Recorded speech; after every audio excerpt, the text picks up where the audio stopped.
Hi, my name is Amanda Hamilton, and on behalf of myself and everyone here at YummyArts, I want to wish you a very happy Valentine's Day. Now today we have a really fun project for you. This is our Valentine's crossword cookie, and basically what it is it's a very large sugar cookie that's done up like a crossword puzzle that you can give to your Valentine, and they get to answer clues about famous couples and love quotes, and it's a really cute project. So let's get started, and I'm going to show you exactly what you're going to need.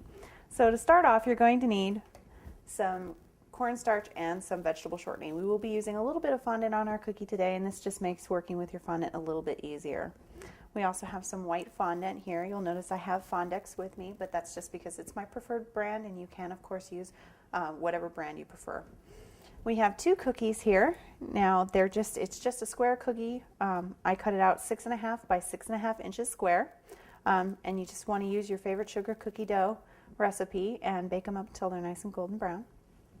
We have our piping key, which has our crossword puzzle on it as well as our clues, and our answers already filled in so that you know exactly what you're going to pipe.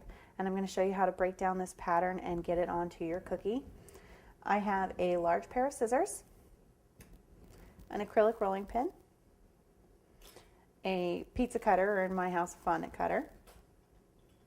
I have a piping bag with a number 3 tip, and it's filled with black royal icing.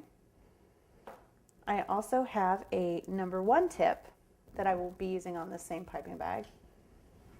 I have 2 bottles of run sugar, one in a light pink and another in a pinkish red. Now if you have any questions about mixing up royal icing or run sugar, YummyArts has a wide variety of videos available that show you how to come up with this exact product, and it is there in the library and available to you. I have a large paintbrush, and you can see this is just a large flat paintbrush, and all we're going to be using this for is adhering our fondant to our cookie. I have a black edible marker, some water, and finally some pins. So now that you know what you're going to need, let's get started.